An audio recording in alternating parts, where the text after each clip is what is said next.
Plunder Pit Chapter 3. The Big Man. Wanda stood a moment gazing into the depth of the black hole in the cliff. Chad could see that she was very disappointed, and he liked her all the better because she didn't say so. Instead, she turned to him and Clive. "And you're as wet as the matches, so the sooner we get home the better. Come on, the rest looks easy." The climb may have looked easy, and it was easy compared with what they had done already. All the same, it was a tough scramble, and all three were glad when they reached the top. "There's our house," said Wanda, pointing, and both boys pulled up short. The storm had passed, and the sun, breaking through the dark clouds, lit up a long slope which dropped to what looked like a small lake, but was really the mouth of the Badger Brook. Halfway down this slope stood an old grey house almost covered with honeysuckle and Virginia creeper. A terraced garden ran down to the water's edge where a boat lay at a landing.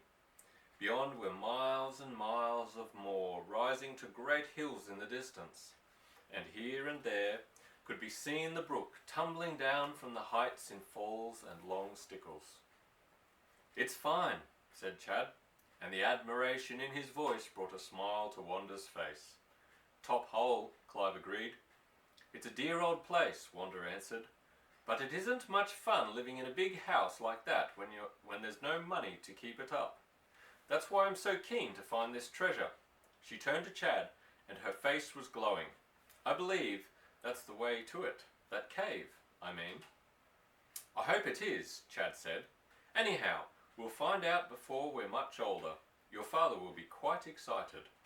Wanda raised a hand. "You must not say a word to him, Chad. Or you, Clive. I don't want a word said about that cave until we've explored it." Clive nodded. "I see. Will be, Mum. But you know I think you're right, Wanda. I mean about that hole being the mouth of the treasure cave.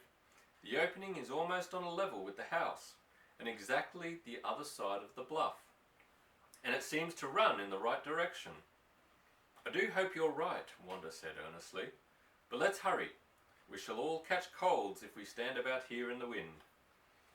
"Don't know what we're going to do about clothes," Clive whispered to Chad.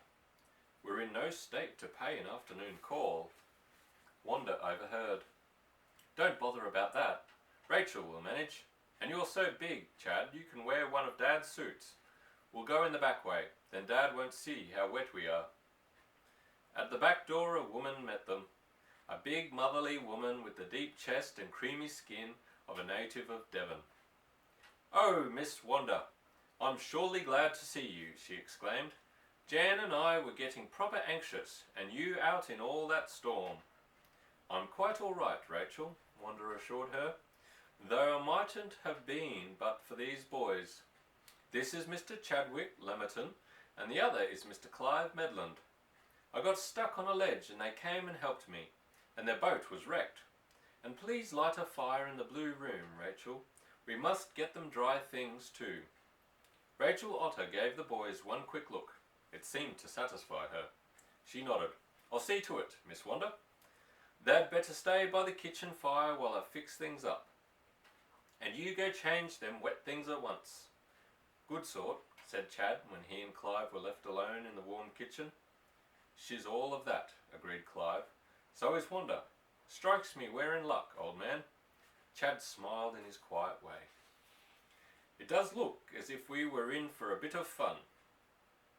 Quite a good scheme if we can find this treasure." "We're jolly well going to," Clive declared. And just then Rachel came back. "I've lighted the fire in the blue room. Will you come up, young gentlemen?" They followed her. The house was big and airy, and they passed through a finely panelled hall. The blue room was on the first floor. A cheerful fire was blazing, and on the bed lay a variety of clothes. "They're old things of the master's," Rachel explained. "Jan shall fetch your suitcases from Bolport before night." "Tell him we're awfully obliged to him," said Chad, as he sat down to scribble a note to the hotel keeper. It was pleasant to strip off their sopping clothes, have a good rub down with rough towels, and get into dry things. Chad found a pair of flannel trousers and an old tweed coat which did him very well, but Clive had to take several reefs in his trousers. However, he was too excited about the treasure to worry about his appearance, and when Wanda tapped at the door, he and Chad were quite ready to go down. Wanda had changed into a blue frock which suited her fair hair and complexion. She was a very pretty girl. "Tea is in the dining room," she said, "and mind, not a word of the cave." Mr. Herriot looked very frail, but there was no mistake about the warmth with which he greeted the boys. "Wanda has told me how you saved her," he said. "It was a fine piece of work. What grieves me is that you should have lost your boat." "Don't worry about that, sir," Chad said. "What's worrying us is planting ourselves on you like this." Mr. Herriot smiled. "I'm delighted to have you, and I hope you will stay as long as you can. Wanda hardly sees anyone of her own age." Before Chad could reply, the door opened and a man came in. The boys stared. They couldn't help it. The newcomer was simply huge. He was not only tall but stout. He would weigh at least 16 stone, Chad thought. He had a big, smooth face, small, very bright blue eyes, and his hands and feet were enormous. He was in fishing kit, a suit of checked tweeds with thick stockings and heavy brogues.